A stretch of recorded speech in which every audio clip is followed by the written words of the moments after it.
সাহিত্যের পাতা থেকে বাস্তবের খোলা খাতা জুড়ে ছড়িয়ে রয়েছে রোমহর্ষক কিছু রহস্যের ঘটনা। নজিরবিহীন সেই সব রহস্য ও রোমাঞ্চের সন্ধান পেতে উঠে পড়ুন রহস্য এক্সপ্রেসে। টিকিট কাটার দরকার নেই, শুধু ছোট্ট একটা সাবস্ক্রাইব করুন আর এনজয় করুন একের পর এক রহস্য রোমাঞ্চ গল্প।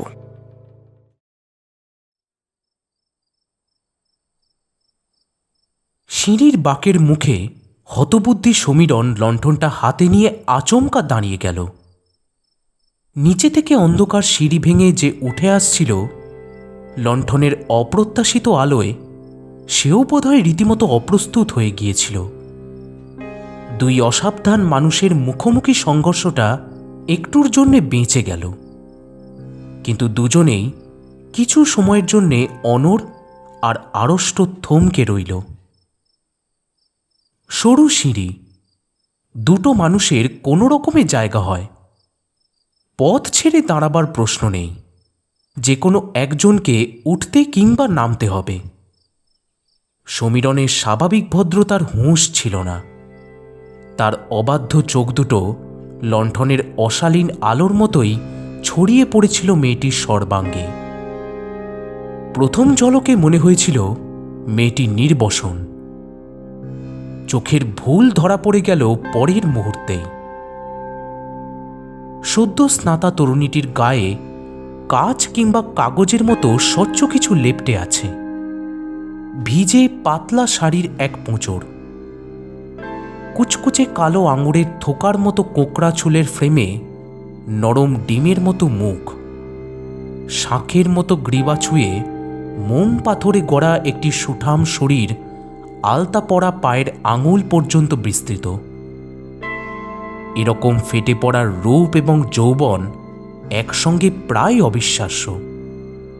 প্রতিটি রেখা, প্রতিটি বিপজ্জনক খাঁজ, বাঁক, বর্তুল, ছায়াবৃত রন্ধ্রাভাস, এসব পৃথক করে দেওয়ার মতো মানসিক ভারসাম্য তখন সমীরণের ছিল না। সব মিলিয়ে তার মনে হল রক্ত মাংস ত্বকে মোড়া পৃথিবীর সবচেয়ে বিস্ফোরক একটি বোমা সদ্য সদ্য পোলতের আগুন গিলে ফেলেছে। মাথাটা যেন ঘুরে গেল তার। আর ঠিক সেই মুহূর্তে বিস্ময় আর লজ্জার ঘোর কাটিয়ে তরুণীটি তার পাশ কাটিয়ে ওপরে উঠে গেল। দুহাতে দুটি জল ভরা পিতলের বালতি। যাবার সময় একটা ভিজে ছোঁয়া রেখে গেল সমীরণের দেহে। হিমেল বিদ্যুতের মতো সেই স্পর্শ শিরদাঁড়ার মধ্যে ঢুকে থার্মোমিটারের ঊর্ধ্বমুখী পারদের মতো মস্তিষ্কে গিয়ে পৌঁছল। সমীরণের সর্বনাশ হয়ে গেল। তার আর কুয়োতলায় গা ধুতে যাওয়া হলো না।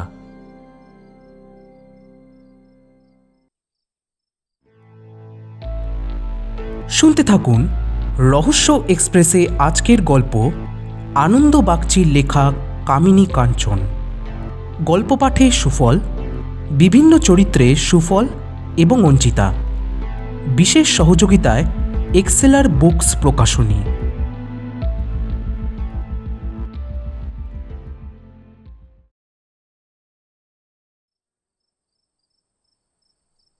সব কাহিনীরই একটা আরম্ভ থাকে, অর্থাৎ যাকে বলে আরম্ভের আরম্ভ, শুরুর শুরু। এই কাহিনীরও শুরুটা খুঁজতে গেলে আমাদের পিছিয়ে যেতে হবে কয়েক ঘন্টা আগে, ঠিক যখন অনিমেষ আর রাখালচন্দ্র চলে যাওয়ার পর খাটের ওপর হাত পা ছড়িয়ে শুয়ে পড়েছিল সমীরণ। সকাল থেকে এক টানা পিকনিক মুডে হইচই হয়েছে। ওদের বয়স অল্প, ওরা পারে, কিন্তু বয়স আর স্বভাবের উজানে চলতে গেলে সমীরণের হাঁফ ধরে যায়। দম ফুরিয়ে আসা কলের গানের মতো বেসুরো বেতালা এক হাস্যকর আওয়াজ বেরোতে থাকে ভেতর থেকে।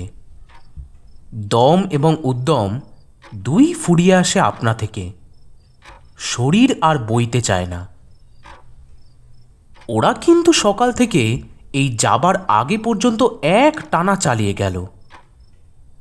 ওরা দুজনেই খুব কাজের। সকালে পৌঁছেই ঘরদোর সাফসুফ করে চা বানালো। চা শেষ করেই আবার ফার্নিচার টানাটানি। সেকেলে ওজনদার কাঠের আসবাব, খাট, আলমারি, চেয়ার, টেবিল, একটা আলনা। পালিশ ফালিশ কবে উঠে গেছে, শুধু আবলুস কালো রং লেগে আছে গায়ে। আর কোন আদ্যিকালের গন্ধ! রাখালের দিদিমার শ্বশুরের বিয়ের যৌতুক। সে কি আজকের কথা? মালপত্র বলতে বিশেষ কিছু ছিল না সমীরণের। বিছানাপত্র, একটা কেরোসিন স্টোভ, রান্নার বাসনকোসন আর প্রতিদিনের প্রয়োজনীয় টুকিটাকি কিছু কিঞ্চিত। বিছানা করে দিয়ে, মালপত্র বইফই গুছিয়ে দিয়ে ওরা বেরোলো বাজার করতে। চাল, ডাল, তেল, নুন চাই, একজন ঠিকই কাজের লোক চাই। ওরা বেরিয়ে গেলে সমীরণ তার আশ্রয়স্থলটা এক চক্কর ঘুরে দেখে নিল। বাড়িটা বিরাট। এককালে জমিদার বাড়ি ছিল এটা। বিশাল দেউড়ি এখনো মাথা উঁচু করে সেই গৌরবের সাক্ষ্য দিচ্ছে।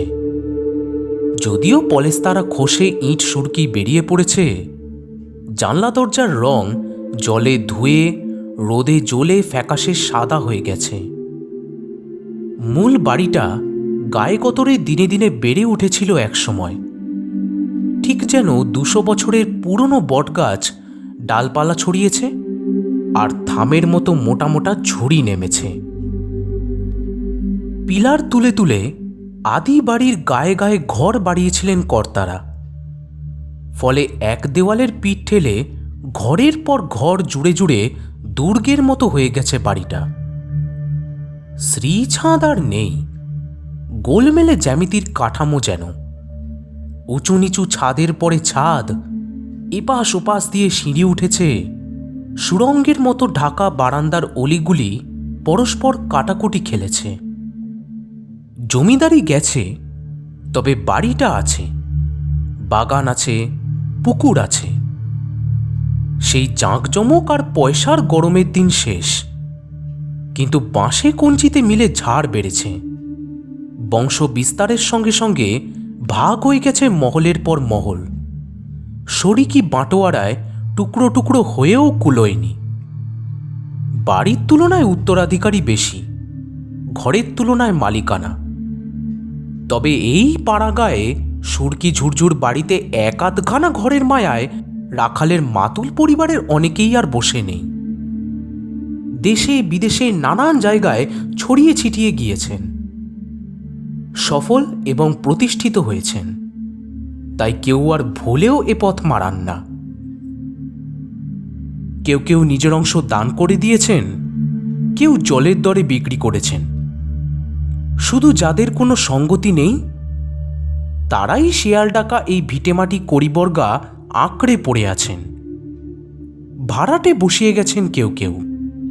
ফলে হতদরিদ্র অথচ মান খোয়াতে না পারা কিছু দুস্থ অনাথা বিধবা, বেকার ঘর জামাই আর প্রায় দিন আনি দিন খাই কিছু ভাড়াটে গোলা পায়রার মতো এর খোপে ওর খোপে বাসা বেঁধে আছে। দিনমানে তাদের মন্থর গুঞ্জন শোনা যায়। ঘটি বালতি বাসনকোসনের ঝনঝন ঠুনঠান আর তোলা উনুনের ছ্যাঁকছোক কানে আসে। সন্ধে হতে না হতেই সব একরকম শুনশান হয়ে যায়। লণ্ঠন আর কুপির আলো আলেয়ার মতো এখানে ওখানে সামান্য সময় নাচানাচি করে নিভে যায়। এই এক অদ্ভুত জীবন, জীবন্ত মানুষের ঘুমন্ত গোরস্থান যেন। কলকাতায় বসে কল্পনাও করা যায় না, অথচ কলকাতা থেকে কতই বা দূরে। শিয়ালদা স্টেশনে ঘণ্টা দুয়েকের পথ মাত্র। শুয়ে শুয়ে অনিমেষ আর রাখালের কথাই ভাবছিল সমীরণ। সারাদিন ওরা এমন মাতিয়ে রেখেছিল যে এই নির্জনতা সে আন্দাজ করতে পারেনি। রান্নাবান্না সেরে হৈ হৈ করে পুকুরে স্নান করতে গেছে। ঝাঁপাঝাঁপি করে সাঁতার কেটেছে ওরা, মাছ ধরেছে। সমীরণ সাঁতার জানে না, কলের জলে ছাড়া জীবনে কখনো মাথা ভেজায়নি। ভয়ে ভয়ে ঘাটে কোমর জলের ধাপে নেমে গিয়েছে কখন। রাখাল চায়ের জল চাপিয়ে এসে আবার আসরে বসেছে। আমার প্রপার্টি কীরকম দেখছো সমীরদা? ওয়ান্ডারফুল। দোতলার পূব দক্ষিণ খোলা, তার উপরেই সাইজ।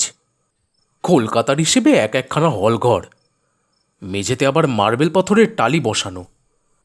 না হে, মাতুল সম্পত্তি তোমার ফেলনা নয়। 2-1 হাজার টাকা খরচা করে একটু অদল বদল সাফাই টাফাই করে নিলে আর দেখতে হবে না।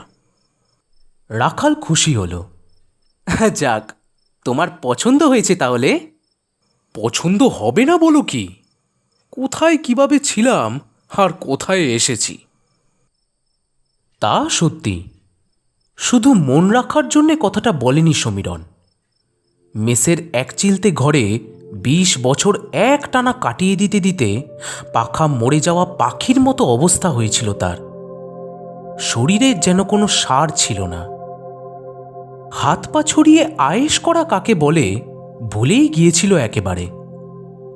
সরু একফালি তক্তপোষ আর কেরোসিন কাঠের একজোড়া চেয়ার টেবিল কোনো রকমে পাতার পরে আরও একটা আস্ত মানুষের জায়গা হওয়া কঠিন। কোনো রকমে শোয়া আর বসা চলে। ঘাড় গুঁজে লিখতে লিখতে যখন ঘাড়পিঠ টনটন করতে থাকে, তখন দরজার সামনে সামান্য ফাঁকা মেঝেটুকুর ওপর আড়মোড়া ভেঙে দাঁড়াতে পারা যায়। তাও সাবধানে, মাথার উপর হাত তোলা নিষেধ। ভাড়াটে সুদর্শন চক্রের মতো একটা মান্ধাতার আমলের পুরনো সিলিং ফ্যান রড ছাড়াই 6 ফুটের মধ্যে নেমে এসছে। নিচু ছাদ, তাই মেপে জুপে বহুদিনের জানা অঙ্কের মতো বাঁধা ছকে নির্ভুলভাবে পা ফেলে হাত তুলে জীবনের দুর্লভ 20টা বছর কাটিয়ে দিয়েছে সমীরণ। মেসের সে প্রথম মেম্বার, বলতে গেলে লাইফ মেম্বার। সেই সুবাদে এখনো 10 টাকা ভাড়ায় একটা আস্ত ঘরের বাসিন্দা, যদি অবশ্য এটাকে আস্ত ঘর বলা যায়। সমীরণের বয়স হয়েছে প্রায় 45। আজন্ম ব্যাচেলার। দীর্ঘকাল ধরে সংসারের প্রতি কর্তব্য করার পরে এখন একা। 4-4টে বোন ছিল, একে একে তাদের পার করেছে। মা বাবা দুজনেই স্বর্গত হয়েছেন। সামনে পেছনে আর কোনো টান নেই তার এখন। স্থায়ী বন্ধুবান্ধব কেউ নেই। মেসবাড়িতে একদা যাদের সঙ্গে ঘনিষ্ঠতা হয়েছিল, তারা সকলেই যে যার মতো মেস ছেড়ে চলে গেছে। যোগাযোগ ধীরে ধীরে ছিন্ন হয়েছে। এখন এই অনিমেষ আর রাখাল এসে জুটেছে। বয়সে যদিও অনেক ছোট, তবু একরকম বন্ধুর মতোই হয়ে গেছে। বন্ধু এবং ভক্ত। অনিমেষ খবরের কাগজের অফিসে কাজ করে, আর রাখাল দোকান নিয়েছে কলেজ স্ট্রিটে, বইয়ের দোকান। সে শুধু বই বেচে না, বই ছাপেও। খানপনেরও বই ইতিমধ্যেই সে প্রকাশ করেছে। সমীরণ দস্তিদারের নিজের খবর বেশি কিছু নেই। 20 বছর আগে একরকম ঝোঁকের মাথায় গোয়ার্তুমি করেই বাড়ি থেকে বেরিয়ে গিয়েছিল সে। একটা টিনের সুটকেস, বিছানার বান্ডিল আর নিজের কলমটি সম্বল করে। আকাঙ্ক্ষা ছিল লেখক হবে। কিছুকাল আগেও বাঙালির ছেলেরা যেমন বাড়ি থেকে পালাতো, বম্বে গিয়ে সিনেমার নায়ক হবার স্বপ্ন নিয়ে। সমীরণ অবশ্য লেখক হয়েছে। বাজারে খুব একটা রমরমা না থাকলেও 50 বইয়ের জনক। কলমই তার জীবন, কলমই তার জীবিকা। একটা সামান্য চাকরি করত এতদিন, সেই নামকাওয়াস্তে চাকরিটাও ছেড়ে দিয়ে এখন পুরোপুরি স্বাধীন হয়েছে। তাহলে এবার হাত পা ছড়িয়ে একেবারে সাধনায় বসে যাও।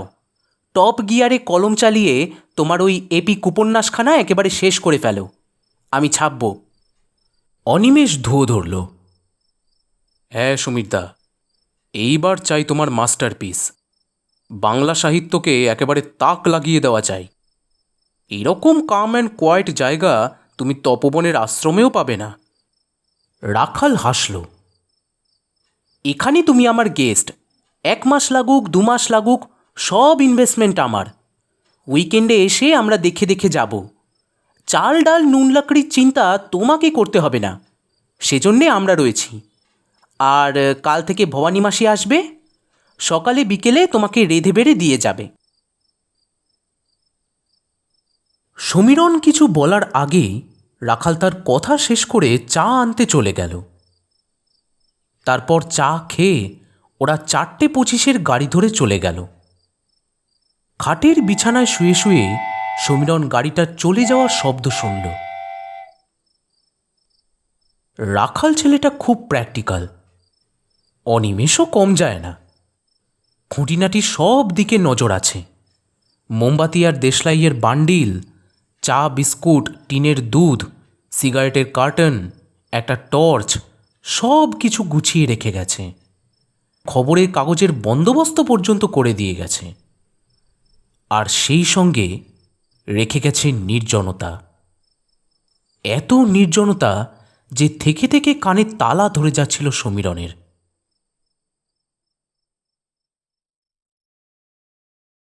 বুকের ভিতরটা ঢিপ ঢিপ করছিল সমীরণের। মেয়েরা সবসময়ই আনপ্রেডিক্টেবল। কখন কি করে বসবে মুখ দেখে কিছুই বোঝা যায় না। যেই মুহূর্তে মনে হবে গলে গেছে, সেই মুহূর্তেই হঠাৎ জ্বলে উঠতে পারে। বোমার পোলতের আগুন নিভে যাওয়ার পরে গুটি গুটি আবার তার দিকে আগুন নিয়ে এগোবার সময় যেমন বুকের মধ্যে একটা চাপা আতঙ্ক গুড়গুড় করতে থাকে। হয়তো কাছে পৌঁছানো মাত্র একটা আচমকা বিস্ফোরণ ঘটে যেতে পারে। অবশ্য এরকম ঘটনা তার জীবনে আগে কখনো ঘটেনি। তার ৪৫ বছরের জীবনে মেয়েদের নিয়ে মাথা ঘামাবার অবকাশ আসেনি এর আগে। লেখক মানুষ, তবু মেয়েদের মুখের দিকে চোখ তুলে কখনো তাকায়নি সমীরণ। স্ত্রী ভূমিকা বর্জিত জীবনটা এক টানা নিরামিষ এবং একঘেয়েই কেটে গেছে। বাকি দিনগুলোও তাই যেত, যদি না এখানে এই অদ্ভুত নির্জন পরিবেশে কাঞ্চনের সঙ্গে ওভাবে দেখা হয়ে যেত তার। আর যদি না দেখা মাত্র তার প্রেমে পড়ে যেত ওভাবে। প্রথম দর্শনে প্রেম বলে একটা কথা আছে ইংরেজিতে, কিন্তু সমীরণের কেস তার চেয়েও জটিল। তার প্রেমে শুধু প্রথম দেখা নয়, প্রথম ছোঁয়াও লেগে আছে। ভিজে শরীরের একটা শীতল স্পর্শ তার ভিতরে আগুন জ্বালিয়ে দিয়ে গেছে। এখন আর নিজের উপরে তার কোনো নিয়ন্ত্রণ নেই।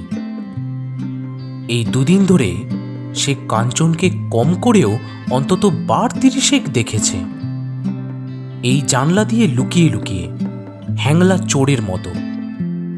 যদিও একবারের জন্যেও কাঞ্চন তার দিকে মুখ তুলে তাকায়নি, তবু সমীরণের কেমন মনে হয়েছে এদিকে মুখ না ফিরিয়েও মেয়েটি সব টের পাচ্ছে। ওর মুখের সেই ঠোঁট টেপা হাসিটা নিশ্চয়ই সমীরণের উদ্দেশ্যেই। একটা যুবতীসুলভ প্রশ্রয় আছে ওই হাসির মধ্যে। পুরুষকে মেয়েরা তো এইভাবেই লাই দেয়। শুধু হাসিটুকু প্রমাণ নয়, ওর এই অকারণ আনাগোনাও মনে হয় বিশেষ উদ্দেশ্যপূর্ণ।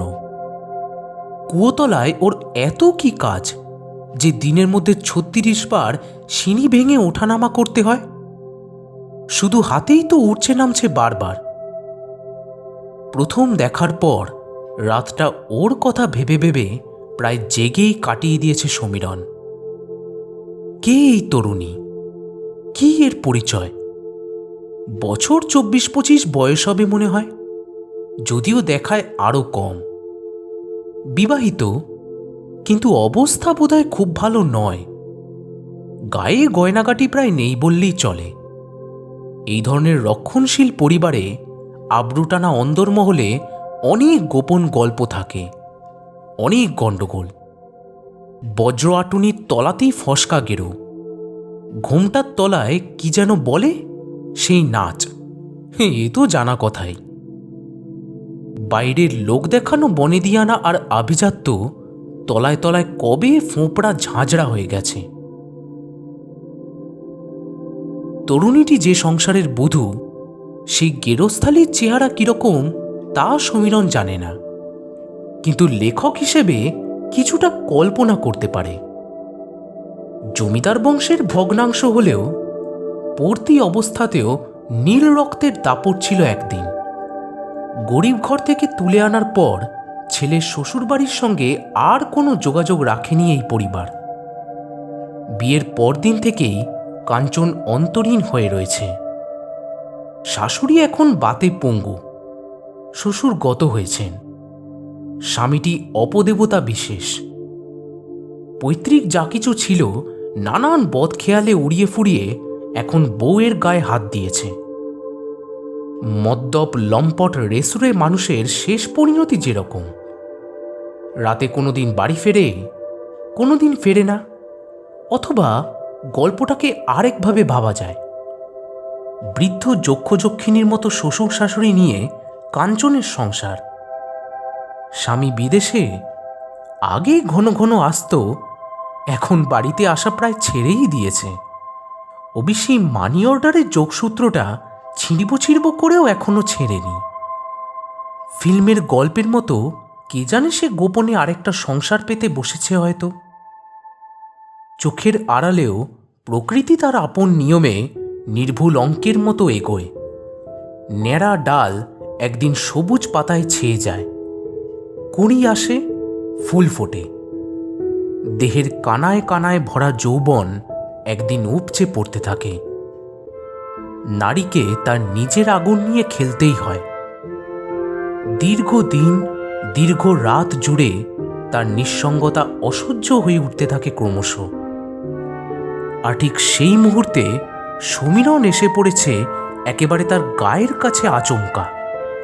প্রথম রাত্রিটায় সমীরণের খুব কষ্ট হয়েছিল এইসব ভেবে। বিছানায় এপাশ ওপাশ করেছে, তীব্র আপত্তি আর বেদনা বোধ করেছে কাঞ্চনের জন্যে। কাঞ্চন নামটা অবশ্য তখনও সে জানত না। কি নাম হতে পারে মেয়েটির? ভাবতে ভাবতে প্রথমে কামিনী নামটাই এসে গিয়েছিল মনের মধ্যে। তারপর ভোরের দিকে ঘুমিয়ে পড়েছিল কখন। আবছা ঘুমের মধ্যেই সমীরণ টের পাচ্ছিল দরজায় কেউ নক করছে। ঘুম ভেঙে যাওয়ার পরেও ধরফর করে বিছানার উপর উঠে বসে আবার শুনতে পেল শব্দটা। ব্যাকুল এবং উত্তেজিত হয়ে কেউ মুহুর্মুহু দরজায় ধাক্কা দিচ্ছে। ঘুম জড়ানো চোখে দিশেহারা সমীরণ টেবিলের টাইমপিসটার দিকে তাকালো। ফসফরাস মাখানো ডায়ালে 4:30 জ্বলজ্বল করছে। রাত পুইয়ে এসেছে। একটা জ্যালজ্যালে অন্ধকার এখনো ঘরের মধ্যে মশারির মতো ফেলা। এই অসময়ে কে কে এলো তার কাছে এত জরুরি দরকার নিয়ে? নতুন জায়গা, ঝট করে দরজা খুলে দেওয়া ঠিক না। ছিটকিনিতে হাত রেখে সমীরণ জিজ্ঞেস করল, কে? কি চাই? দয়া করে দরজাটা খুলুন, আমি কাঞ্চন। মেয়েলি গলায় কাতর আহ্বান ভেসে এলো ওপিঠ থেকে। কাঞ্চন? নিজের মনেই প্রতিধ্বনি করল সমীরণ।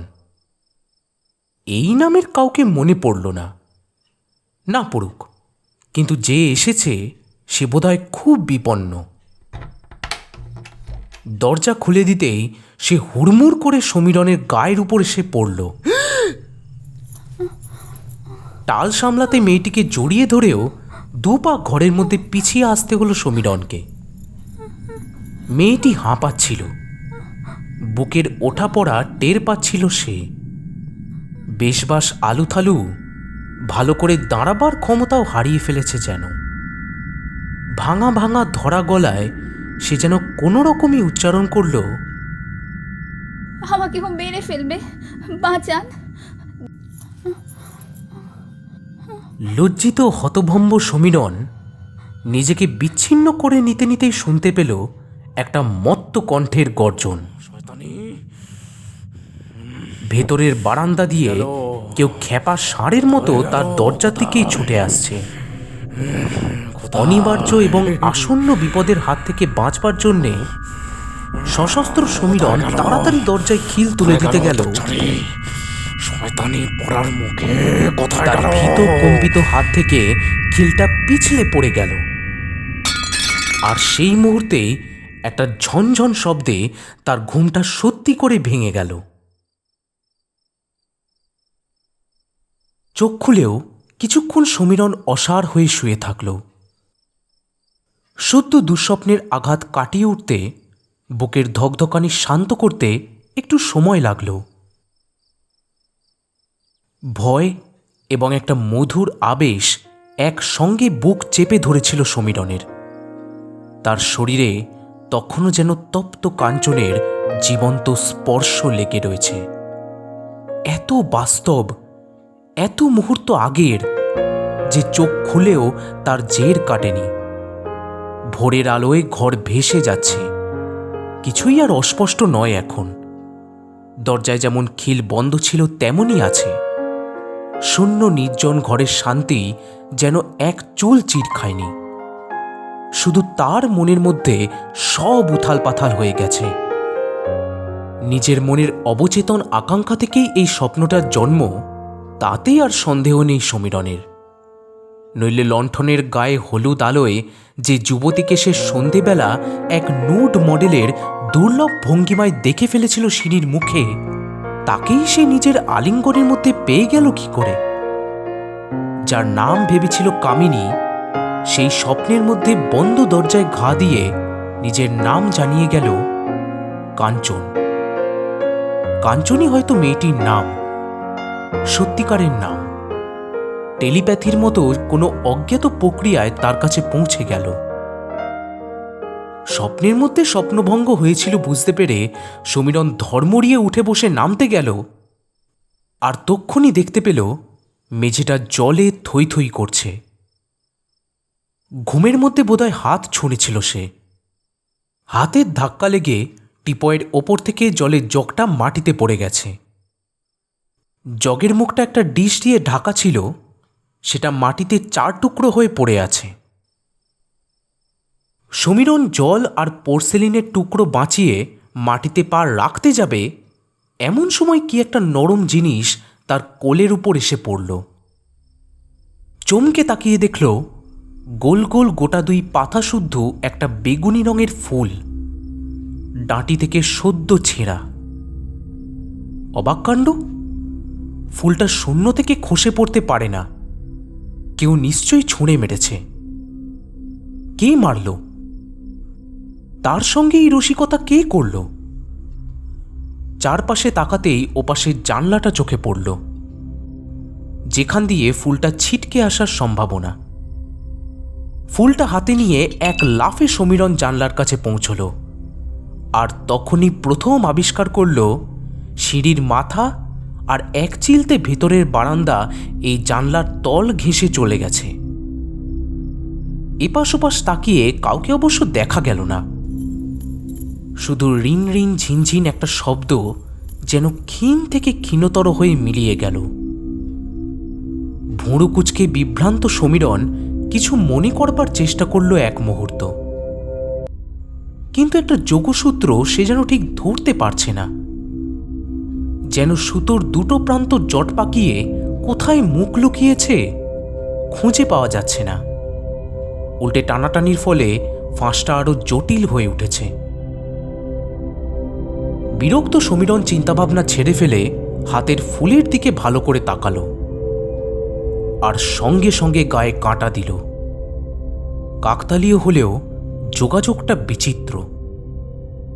ফুলটা গোলাপ নয়, গাঁদা নয়, কাঞ্চন। আবার সেই কাঞ্চন, সেই স্বপ্নের কাঞ্চন। দুইয়ের মধ্যে একটা মিসিং লিঙ্ক আছে, আর সেটা ধরতে পেরেই লাফিয়ে উঠল সে। মেয়েটার নাম কাঞ্চন, আর সেটাই কাঞ্চন ফুল উপহার দিয়ে কৌশলে জানান দিয়ে গেল বোধহয়। কাঞ্চন, কাঞ্চন, কাঞ্চন। শেষ বয়সে এই অবেলায় প্রেম কি সত্যি নিঃশব্দ চরণে তার দরজায় এসে দাঁড়ালো, প্রায় অযাচিতভাবে? প্রায় অনায়াসে। পরকীয়া প্রেমের একটা বাড়তি আকর্ষণ আছে, যাকে বলা যায় অবৈধ আকর্ষণ। সে তার রক্তের মধ্যে সেই দুর্বার টানটা অনুভব করছিল। মনে হচ্ছিল অনুচিত অন্যায়, পাপ কিংবা লোকনিন্দার দোহাই দিয়ে নিজেকে সে আর ধরে রাখতে পারবে না। এতক্ষণ পরে হঠাৎ রিন রিন ঝিনঝিন শব্দটা শনাক্ত করতে পেরে সব ব্যাপারটা স্পষ্ট হয়ে উঠল। কাল সন্ধেবেলা যখন কাঞ্চন সিঁড়ির মুখে তাকে পাশ কাটিয়ে উঠে গিয়েছিল, তখন সে এই শব্দটাই শুনতে পেয়েছিল। হাতের চুড়ি আর পায়ের নুপুর মিলিয়ে বোধহয় এই রকম আওয়াজ উঠছিল। তাহলে এই ফুলটা নিশ্চয়ই কাঞ্চনই ছুড়ে দিয়ে গেল ঘরের মধ্যে। এই জানলাটাও তাহলে সেই খুলেছে, কারণ তার যদ্দূর মনে পড়ছে কাল রাতেও এটা বন্ধই ছিল।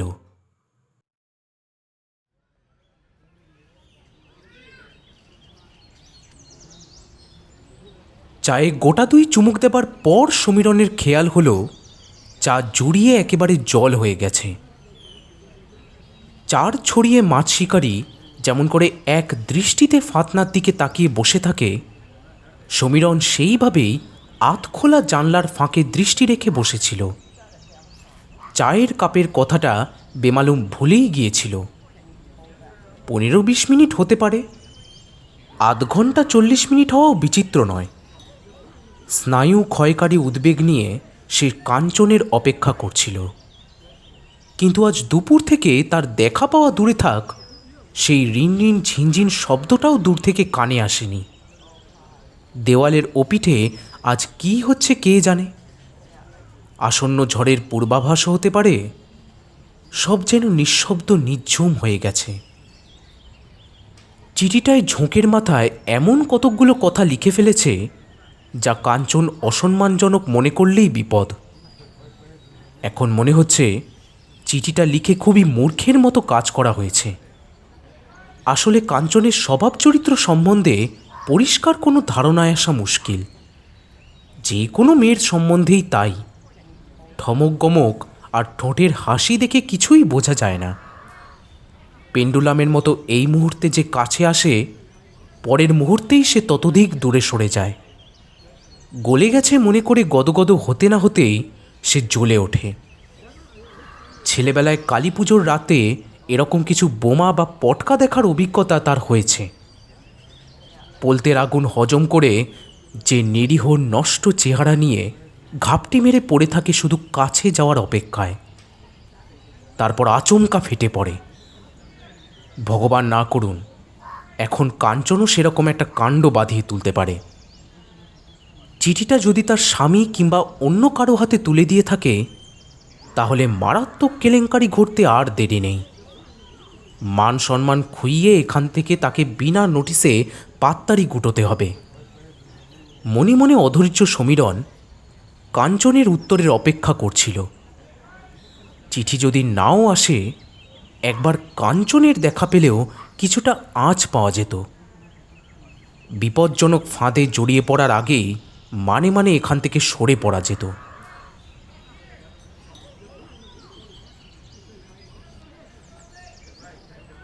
আকাশ পাতাল ভেবে সমীরণের বুকের ভেতরটা কীরকম গুড়গুড় করছিল। দুপুরে খেতে যাওয়ার আগে চিঠিটা সুতোয় বেঁধে জানলায় ঝুলিয়ে রেখে গিয়েছিল। ফিরে এসে দেখে চিঠিটা উধাও হয়েছে। অর্থাৎ যার উদ্দেশ্যে চিঠি সে নিজে হাতে নিয়ে গিয়েছে। প্রথমটা মনটা আনন্দে উল্লাসে নেচে উঠেছিল, কিন্তু এখন যত সময় যাচ্ছে পরিস্থিতি বদলে যাচ্ছে। নানা রকম বিশ্রী আশঙ্কায় মনের ভেতরটা কালো হয়ে উঠছে। চিঠিটা যে কাঞ্চনের হাতেই পড়েছে তারই বা ঠিক কি? কাঞ্চনের এই দীর্ঘ নীরবতা, এই অনুপস্থিতি সত্যি ভাবনার কারণ হয়ে দাঁড়িয়েছে। গত দুদিন এরকম ঘটনা ঘটেনি। 20 মিনিট আধ ঘন্টা অন্তর অন্তর এই দুপুরবেলা তার সাক্ষাৎ পাওয়া গেছে। কারণে অকারণে সে এসেছে গেছে, প্রতিবারই ঠোঁটের হাসি আর চোখের দৃষ্টি তার বুকে আগুন ছড়িয়েছে। কাঞ্চন ফুলটি পাবার পরেই প্রকৃতপক্ষে এই জানলাটি সে আবিষ্কার করেছে। তারপর জানলার সামনে বসে থাকার অজুহাত হিসেবে লেখার টেবিল এখানে সরিয়ে এনে ঘাঁটি গেড়েছে। উদ্বেগের মধ্যে ঝুলেই রইল সমীরণ। ক্রমে বিকেল গড়িয়ে সন্ধে হল। আচ্ছন্ন ম্রিয়মান সমীরণ আলো জ্বালল না। এক মুহূর্তের জন্যেও টেবিল ছেড়ে উঠে যেতে সাহস পেল না, পাছে এই মুহূর্তে কাঞ্চন তার নজর এড়িয়ে চলে যায়। বসে থাকতে থাকতে কেমন একটা ঝিমুনির ভাব এসে গিয়েছিল। চোখ দুটো হয়তো বুজে এসেছিল কয়েক লহমার জন্যে। হঠাৎ একটা চেনা পারফিউমের গন্ধ আর সেই মিঠে শব্দটা তাকে এক মুহূর্তে সজাগ করে দিল। দুচোখ কচলে সমীরণ বাইরের অন্ধকারে তাকালো জানলা দিয়ে। রিনঝিন শব্দটা এগিয়ে আসছিল একটা অস্পষ্ট আলোর আভা নিয়ে। কাঞ্চন আসছে।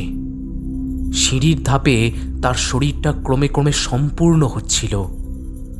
মোমরঙা পায়ের পাতা থেকে শাড়ির পাড় বেয়ে সমীরণের চোখ লাফিয়ে লাফিয়ে থাই, ঢেউ দোলানো কোমর, শঙ্খমুটি অনাবৃত বাহুলতা, আঁচল হরকানো উদ্ধত বুক ধরে নিচ্ছিল। হঠাৎ মুখের দিকে নজর পড়ল। এই প্রথম কাঞ্চন সরাসরি তাকিয়েছে। চোখে যেন বিদ্যুৎ এবং চুম্বক একই সঙ্গে খেলে গেল। ঠোঁটে সেই অন্তর্ঘাতী হাসি। জখম সমীরণের চোখের সামনে দিয়ে লণ্ঠন দোলাতে দোলাতে তরতরিয়ে নেমে গেল। যাবার মুখে একটা চোখ টিপে যেন একটা টিপ্পনি ছিঁড়ে গেল। মনে হলো এক ঝলক বদ্ধ বাতাস হঠাৎ ছাড়া পেয়ে তার মুখের উপর পাকা ঝাপটে উড়ে গেল। চেনা পারফিউমের সঙ্গে ফিসফিসানির মতো একটা কথা জড়িয়ে গেল কিনা বোঝা গেল না। ঝাঁঝা করা কানের মধ্যে হাওয়া ঢুকে হয়তো একটা কথার ইলিউশন তৈরি হলো। সমীরণের মনে হলো কাঞ্চন বাতাসের গলায় তাকে এক টুকরো কথা উপহার দিয়ে গেল। আজ রাতে তোমার জন্য অপেক্ষা করব, আসবে তো? সম্বিত ফিরে পাবার পর সমীরণের মনের মধ্যে একটিই কথা শুধু পাক খেতে লাগল। কখন, কোথায়?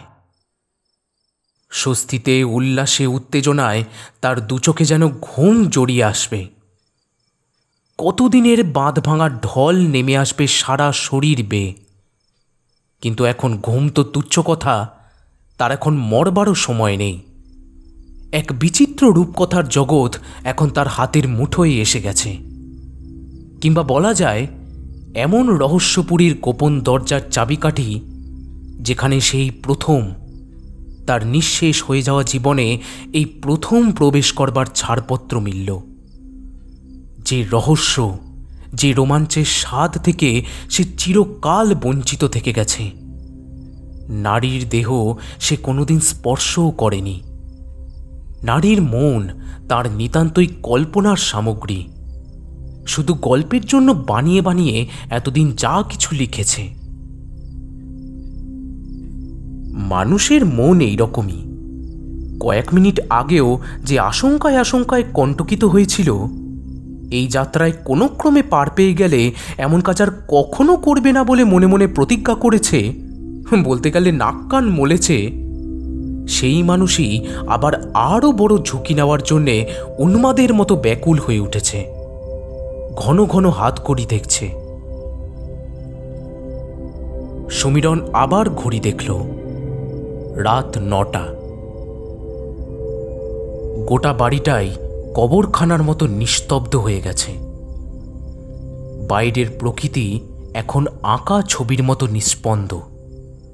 জলাজঙ্গল ঝোপঝাড় মাঠের উপর মরা জ্যোৎস্নার স্বর জমে রয়েছে। ঘরের মধ্যে অস্থিরভাবে পায়চারি করে বেড়াচ্ছিল সে। শিয়ালের প্রহর ঘোষণার পর ধাতব শব্দের করাত টেনে আপ ডাউন দুখানা ট্রেন পরস্পর কাটাকুটি খেলে চলে গেল। সমীরণ আর পারছে না। এই বয়সে এই উত্তেজনা আর সহ্য হয় না। অপেক্ষা করার চেয়ে স্নায়ুঘাতক বোধহয় আর কিচ্ছু নেই। মনে হচ্ছে অনন্তকাল ধরে সে কাঞ্চনের অপেক্ষা করে আছে। একটা সংকেত, দরজা একটা ভীত চাপা হাতে টোকা পড়বে এরকমই আশা করে বসেছিল সমীরণ। কিন্তু কেউ এলো না। মনে পড়ল কাঞ্চন তার কাছে আসবে এরকম কোনো প্রতিশ্রুতি সে দেয়নি, বরং বলেছে আজ রাতে তোমার জন্য অপেক্ষা করব। তার মানে কাঞ্চনই অপেক্ষা করবে, সমীরণকেই যেতে হবে তার কাছে। কিন্তু কোথায়, কখন, কটার সময়? মেয়েদের স্বভাবই এই, কোনোদিন যদি কোনো কথা পরিষ্কার করে বলতে শিখল, সবই তাদের ঝাপসা, সবকিছুরই ওপর একটা রাখা ঢাকা দেওয়া আছে। এইসব ভাবতে ভাবতে সমীরণ কখন ঘর থেকে বেরিয়ে এসেছিল খেয়াল করেনি। ভেতরের করিডরে চাপা জ্যোৎস্না এসে পড়েছে বাঁকা হয়ে। বারান্দাটা পার্টিশন দিয়ে আধখানা করা, ওপাশে যেতে হলে সিঁড়ি দিয়ে কয়েক ধাপ নেমে অন্য সিঁড়ি ধরতে হবে। ওপথে কাঞ্চনকে বহুবার দেখেছে সে। আশা করেছিল কাঞ্চনকে দেখতে পেয়ে যাবে, কিন্তু ভেতর বারান্দাটা একেবারেই জনশূন্য। এক মুহূর্ত থমকে দাঁড়িয়ে থেকে পা টিপে টিপে সিঁড়ির বাঁকে নেমে ওপাশের রাস্তা ধরল। জায়গাটা কেমন অন্ধকার, কারণ চাঁদের আলো সিঁড়িতে পৌঁছয়নি। হাতে টর্চ ছিল, কিন্তু সেটা জেলে হঠাৎ কারো নজরে পড়ে যেতে রাজি নয় সমীরণ। প্রথম রাতের দুঃস্বপ্নটা ঝপ করে মনে পড়ে যেতেই গাটা ছমছম করে উঠল। খ্যাপা ষাঁড়ের মতো ছুটে আসা কাঞ্চনের স্বামী যদি সত্যি সত্যি এখন দেখা দেয়। পরের মুহূর্তেই তার মন অভয় দিল, না, কাঞ্চনের স্বামী আজ বাড়ি নেই। বাড়িতে থাকলে কখনোই কাঞ্চন তাকে আসতে বলতো না। ধীরে ধীরে কখন সে ওপাশের বারান্দায় পৌঁছে গেল। বারান্দার দুধারে ছোট বড় মিলিয়ে গুটি চারেক ঘর, কিন্তু সবগুলোরই দরজা বন্ধ। গোটাকতক জানলা আছে অবশ্য, কিন্তু কাচের শার্সি বন্ধ থাকায় ভেতরের কিছুই দেখা যাচ্ছে না। তবে এটা ঠিক, কোনো ঘরেই আলো নেই। ঘরগুলো ঘুমে তলিয়ে আছে যেন।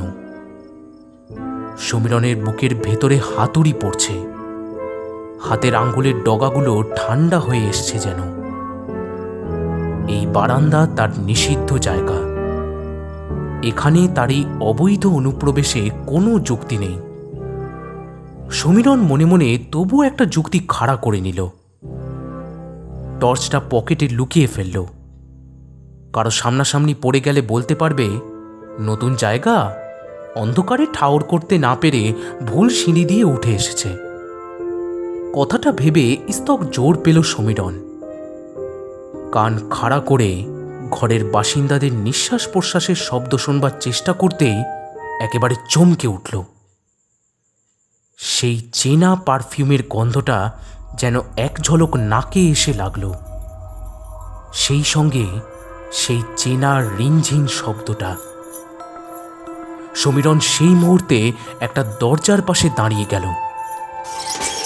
কেঁচ করে একটা আবছা আওয়াজ করে ভেজানো পাল্লাটা যেন সামান্য ফাঁক হয়ে গেল। ঘাড় ফিরিয়ে বুকটা ধড়াস করে উঠল তার। ধোঁয়ার মতো আবছা ফর্সা একখানা হাত কপাটের ফাঁক দিয়ে বেরিয়ে এসে ইশারায় তাকে ডাকল।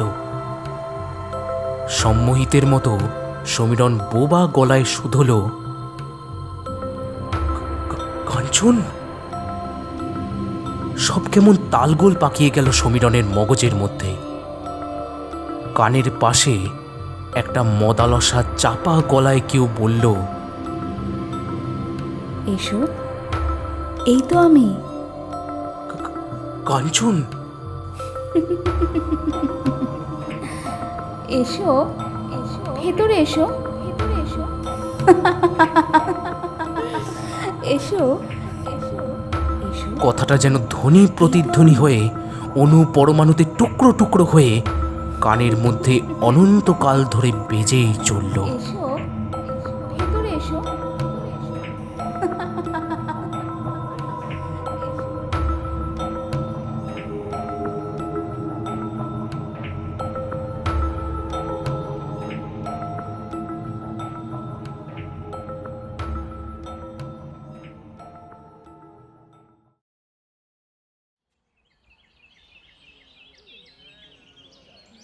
সপ্তাহের শেষে শনিবারে রাখালরা যখন এসে পৌঁছল, তখন বাড়ি লোকের লোকারণ্য। পুলিশ এসছে।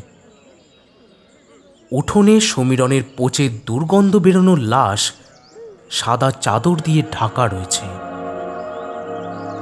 পাশে এক কঙ্কাল, যার দুটো পায়ের গোছে দুগাছার নূপুর।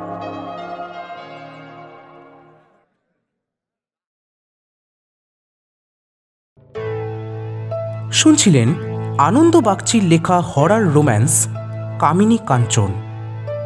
পোস্টার ডিজাইন ও ভিডিও এডিটিংয়ে তমা মণ্ডল, ভোকাল এডিটিং, সাউন্ড ডিজাইন ও সামগ্রিক পরিচালনায় অঞ্জিতা গাঙ্গুলি। আপনাদের সকলকে অসংখ্য ধন্যবাদ লাইক, শেয়ার এবং সাবস্ক্রাইব করে সর্বদা আমাদের পাশে থাকার জন্যে। আগামী সপ্তাহে ঠিক এই সময়ে আরও একটি রহস্য ও রোমাঞ্চকর গল্প নিয়ে হাজির হব আমরা। ততক্ষণ সবাই ভালো থাকবেন, সুস্থ থাকবেন। শুভরাত্রি।